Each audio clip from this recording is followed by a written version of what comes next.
அன்பார்ந்த சகோதர சகோதரிகளே, உங்கள் அனைவருக்கும் என் அன்பின் வாழ்த்துக்களை தெரிவித்துக் கொள்கிறேன். இந்த நாள் உங்கள் வாழ்க்கையிலே வளமையும் மகிழ்ச்சியும் நிறைந்த நாட்களாக இருக்கட்டும். அன்பார்ந்தவர்களே, ஒவ்வொரு நாளும் நாம் காலையில் இறைவனுடைய இறைவார்த்தையை தியானிக்கிறோம். அதன் வழியாக இறைவன் நம்மிடம் பேசிக் கொள்கிறார். அந்த நாட்களில் நாம் எவ்விதமாக நடக்க வேண்டும் என்று நம்மோடு பேசுகிறார். இந்த நாளிலே நாம் தியானத்திற்காக எடுத்துக்கொண்டிருக்கிற இறைவார்த்தை சிராக் 2வது அதிகாரம் 6வது திருவசனம்.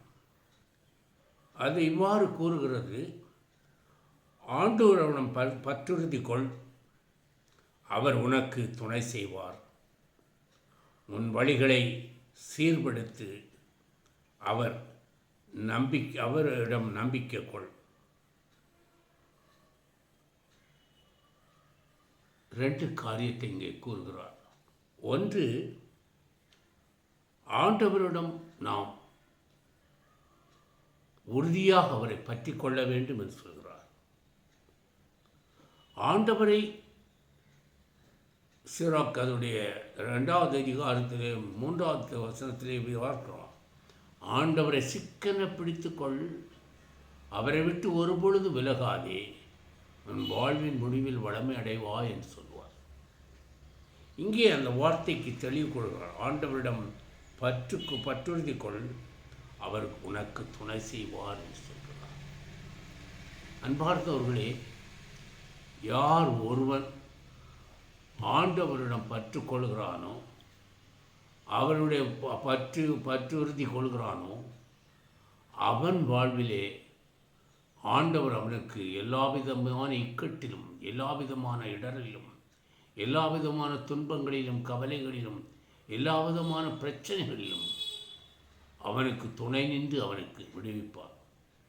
திருப்பாடல் ஆசிரியர் கூறுவான், எனக்கு எதிராக ஒரு படையே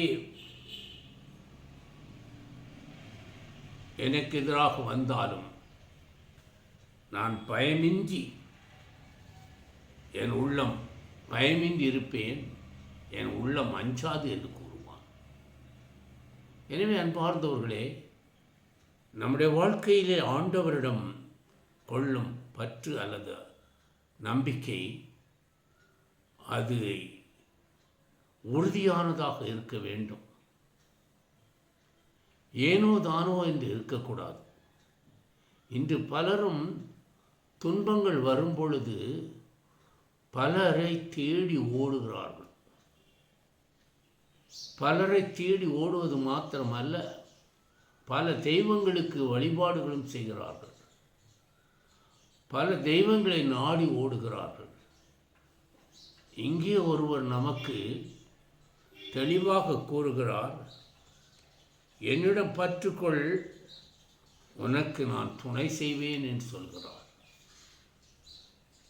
துணை வேண்டி நான் ஆண்டவரை நாடினேன், அவரும் எனக்கு துணை செய்தார் என்று சங்கீதத்தில் சொல்லுவார். எனக்கு துணையாக, நம்மோடு உற்ற தோழனாக, நம்மோடு உடனிருந்து நமக்கு உதவி செய்ய நம்முடைய இறைவன் இருக்கிறார். எனவே அவர் மேல் நாம் பற்றுக்கொள்ள வேண்டும், அவரை பற்றி கொள்ள வேண்டும். அவரை விட்டு ஒருபொழுதும் விலகவே கூடாது.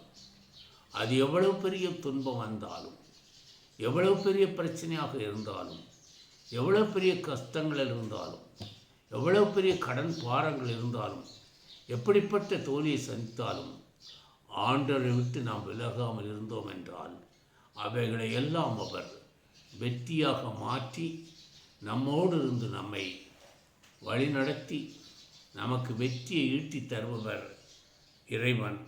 எனவே அவர் மேல் பற்றுக்கொள், அவர் உனக்கு துணை செய்வார்.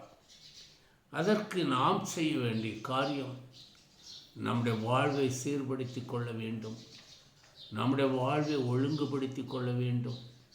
உன் வாழ்வை ஒழுங்குபடுத்தி கொள்ள என்று சொல்வார். நம்முடைய வாழ்வை ஒழுங்குபடுத்தி கொண்டோம் என்றால் அவர் நம்மோடு வந்து நாம் ஒழுங்குபடுத்தி கொள்ளும் பொழுது அது மாத்திரமல்ல, அவரை விசுவசிக்க வேண்டும், நம்ப வேண்டும். நம்பினவருக்கு எல்லாம் கூடும் என்று வேதம் சொல்லும். நம்பிக்கையினாலன்றி எவரும் இறைவனை காண முடியாது. எனவே உன்னிடம் இருக்க வேண்டியது 2 காரியம். ஒன்று, உன் வாழ்வை சீர்படுத்திக் கொள்ள வேண்டும்.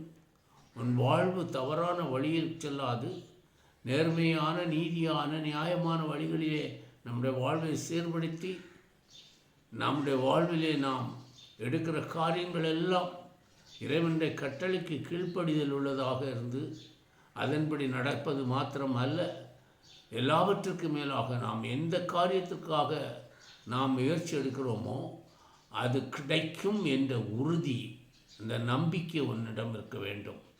ஏனென்றால் உன் நம்பிக்கை எவ்வளவு தக்க இருக்கிறதோ அதற்கு தக்கன உனக்கு பலன் கிடைக்கும் என்று நாம் எபிரேயரிலே கூறுவார்.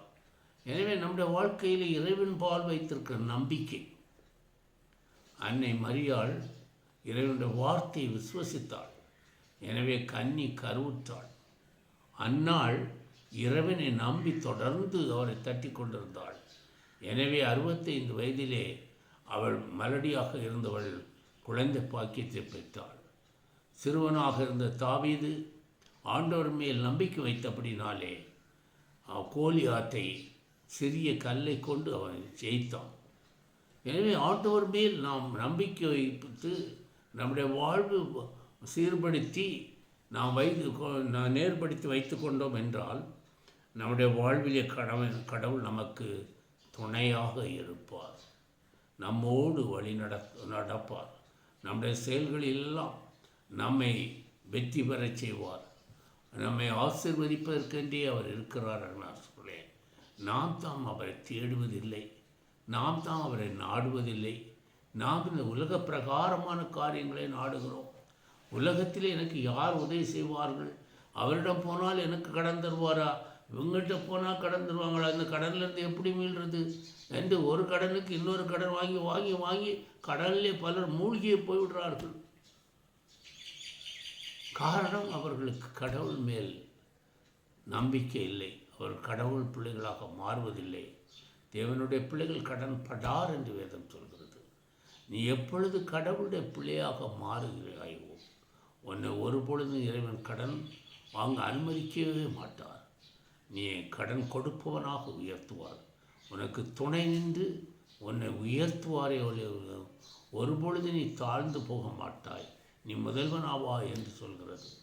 எனவே அருமையானவர்களே, ஆண்டவர் நம்பிக்கை வைத்து நம்முடைய வாழ்வை அவர் மேல் பற்றுறுதி கொண்டு அவருடைய துணையை நாடி இந்த உலகத்தில் வாழ்கிற நாட்கள் எல்லாம் அவரோடு இணைந்து நாம் வாழ கற்றுக்கொள்வோம், அவரோடு இணைந்து பயணிப்போம். அப்பொழுது இந்த உலக வாழ்விலே நாம் வெற்றி பெறுவோம். இந்த உலக வாழ்வு முடிந்து அந்த எல்லையில்லாத வாழ்விலும் அந்த நிலையான வாழ்விலே நாமும் பங்காளிகளாக இறைவனால் அழைக்கப்படுவோம். எனவே அருமையானவர்களே, நாம் ஒவ்வொருவரும் இந்த நாட்களிலே நாம் கடவுள் மேலே நம்பிக்கை பற்றுறுதி கொள்ள வேண்டும். அவர் நமக்கு துணை செய்வார். நம்முடைய வழிகளை சீர்படுத்தி சரி செய்து இனி வருகிற நாட்கள் இறைவன் மேல் நம்பிக்கை வைத்து நம்முடைய காரியங்களிலே வெற்றி பெற உங்களை அன்பாக கேட்டுக்கொள்கிறேன். நன்றி, வணக்கம். அன்பு தந்தை இறைவா, இதுவரை நாங்கள் வழி தவறி நடந்திருந்தால் இன்று முதல் எங்கள் வழிகளை நாங்கள் சீர்படுத்தி சரி செய்து முகந்த வாழ்க்கை வாழ எங்களுக்கு துணையாயிரும். ஆண்டவரே, எங்கள் நம்பிக்கையை வர்த்திக்கச் செய்யும், எங்கள் நம்பிக்கையை பெருகச் செய்யும். நாங்கள் பல நேரங்களிலே சந்தேகத்துக்குரியவர்களாக மாறிவிடுகிறோம். பல நேரங்களிலே இருமனம் உள்ளவர்களாக மாறிவிடுவோம். இருமனம் உள்ளவர்கள் எதையும் பெறார் என்று சொல்லியிருக்கிறீர், கடவுளிடமிருந்து எதையும் பெறார் என்று சொல்லியிருக்கிறீர். ஆண்டவரே, எங்களுக்கு உம்மேல் உள்ள நம்பிக்கையை வர்த்திக்க பண்ணி எங்கள் வாழ்க்கையை சீர்படுத்தி சரிப்படுத்தி நாங்கள் நேர்மையுடைய பிள்ளைகளாக இந்த உலகத்திலே வாழ்ந்து உம்முடைய துணையை எங்கள் பெற்று ஒரு நல்வாழ்வு வாழ எங்களை ஆசீர்வதிக்கும்படியாக இயேசுவின் நாமத்திலே உம்மை மன்றாடுகிறேன்.